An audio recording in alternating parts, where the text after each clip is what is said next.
Talian Anti Penipuan Singapura menerima sekitar 6,000 panggilan sejak pelancarannya kurang sebulan yang lalu. Purata panggilan yang diterimanya setiap hari adalah sebanyak 250. Talian itu sebahagian daripada usaha pemerintah yang lebih luas untuk membanteras penipuan dalam negara ini. Pihak berkuasa bekerjasama dengan syarikat-syarikat teknologi untuk memperkukuhkan langkah-langkah anti penipuan memandangkan para sindiket memburu mangsa mereka secara online. Berucap di sidang puncak anti penipuan global, Menteri Negara Ehwal Dalam Negeri Sun Xueling menekankan keperluan mendesak bagi memerangi penipuan mengatasi keprihatinan berhubung privasi online. A key measure is to implement robust user verification processes to mitigate the use of inauthentic accounts. Given the harms caused by online scams, the need to respect user privacy and convenience should not override the need to secure the online space and weed out inauthentic accounts. Kebanyakan akaun yang mencurigakan itu timbul di media sosial dengan khidmat Telegram muncul sebagai wadah paling membimbangkan. Dalam separuh pertama tahun ini, jumlah kes penipuan yang dilaporkan di Telegram melonjak 137% berbanding tempoh sama setahun lalu. Menteri Negara Kanan Penerangan dan Pembangunan Digital Tan Kiat Hau menekankan betapa kerjasama berterusan merentasi pelbagai pertubuhan dan negara penting bagi menghentikan perbuatan menipu. Kerjasama itu tambahnya semakin penting bagi mencari cara-cara baru untuk melindungi orang ramai daripada jenayah sedemikian. So one important point that we must do is to create friction.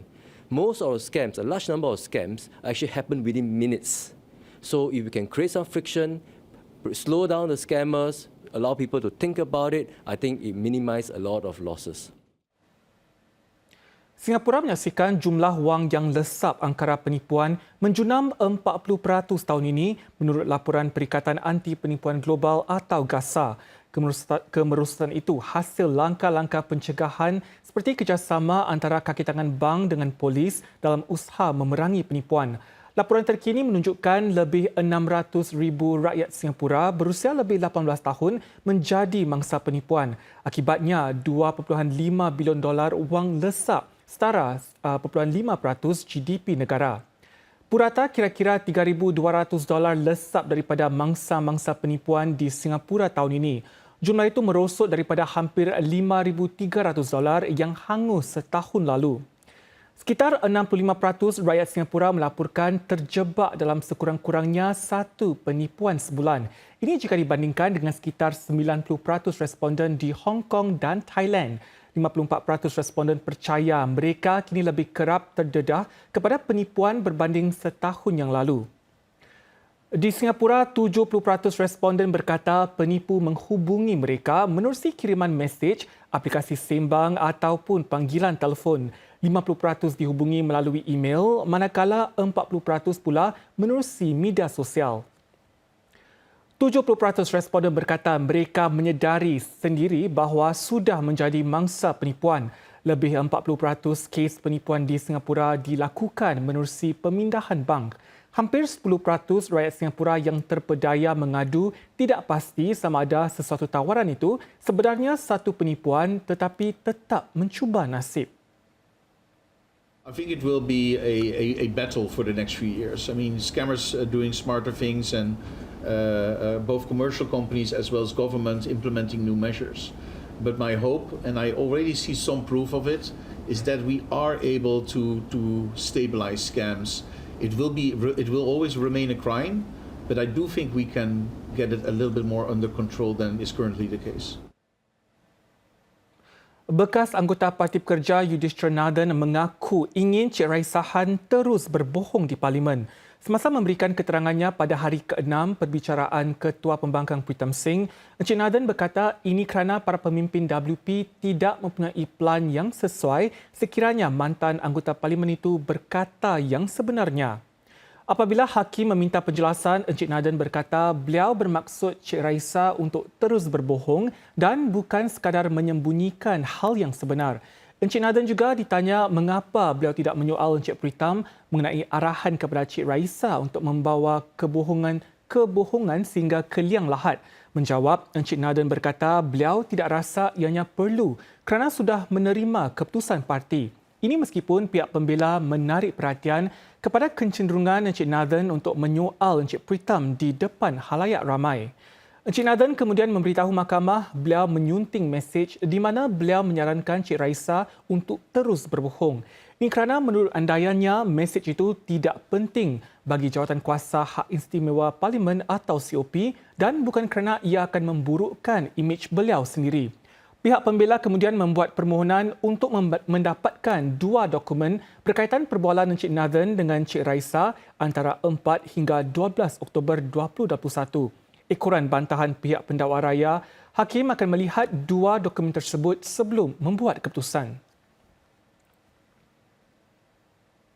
Para penduduk dinasihatkan supaya elakkan berenang dan melakukan aktiviti air di pantai East Coast dan beberapa pulau selatan termasuk Pulau Tembakul atau Kusu, Pulau Sekijang Bendera dan Pulau Sekijang Pelepah. Agensi Sekitaran Kebangsaan menyatakan ia sebagai satu langkah berjaga-jaga ekoran kebocoran minyak dari saluran pipe Shell antara Pulau Bukom dengan Bukom Kecil semalam. Ini meskipun tiada tumpahan minyak dikesan sekitar lokasi insiden tersebut.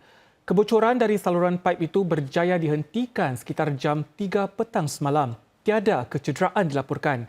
Shell menggunakan pelampung penyerap minyak serta bot untuk membersihkan kilauan minyak yang dilihat di permukaan laut antara Pulau Bukom Besar dengan Bukom Kecil. Pihak berkuasa mengerahkan 7 bot seumpama itu selain drone dan keupayaan satelit untuk mengesan minyak. Kapal-kapal yang berlayar di perairan itu diarah untuk menjauhi lokasi kebocoran. Sementara itu, saudara, dalam satu kemas kini siang tadi, Agensi Air Negara atau PUB menyatakan tiada tumpahan minyak dikesan berdekatan loji penyulingan air laut Marina East dan Pulau Jurong. Kadar mutu air laut kekal pada paras biasa dan operasi di kedua-dua loji tidak terjejas. Pun begitu, sebagai langkah berjaga-jaga, PUB meletakkan pelampung penyerap minyak di sekitar bendungan Marina yang memisahkan laut dari kolam air Marina. Menurut Lembaga Taman Negara NParks pula, tiada tumpahan minyak dikesan di Taman Marine di Pulau Subar Laut atau Sisters Island, Hutan Simpanan Labrador dan Taman West Coast. Pelampung penyerap minyak digunakan untuk melindungi lagun dan kawasan bakau di lokasi-lokasi tersebut. Orang ramai boleh terus mengunjungi tempat awam di Hutan Simpanan Labrador dan Taman West Coast. Penguasa Pasaran Tenaga atau EMA menawarkan geran untuk para pemain industri membiayai bersama dan menjalankan kajian bagaimana untuk memerangkap dan menyimpan karbon yang dihasilkan sektor tenaga. Ini adalah sebahagian daripada usaha EMA untuk mencapai sasaran pelepasan sifar bersih Singapura 2050 di samping memenuhi permintaan tenaga yang semakin meningkat. Memerangkap dan menyimpan CCS adalah proses memerangkap pelepasan karbon dioksida apabila kuasa dijana sekaligus mengurangkan pelepasannya ke atmosfera. Teknologi seumpama itu membantu Singapura memanfaatkan prasarana gas asli sedia ada sekaligus mencapai matlamatnya untuk mengurangkan pelepasan karbon dioksida. Ini berbanding langkah bermula dari awal dengan alternatif karbon rendah yang lain seperti biofuel atau tenaga geoterma. Geran tersebut bertujuan mengkaji 2 cara berbeza untuk menyimpan karbon dioksida di bawah tanah.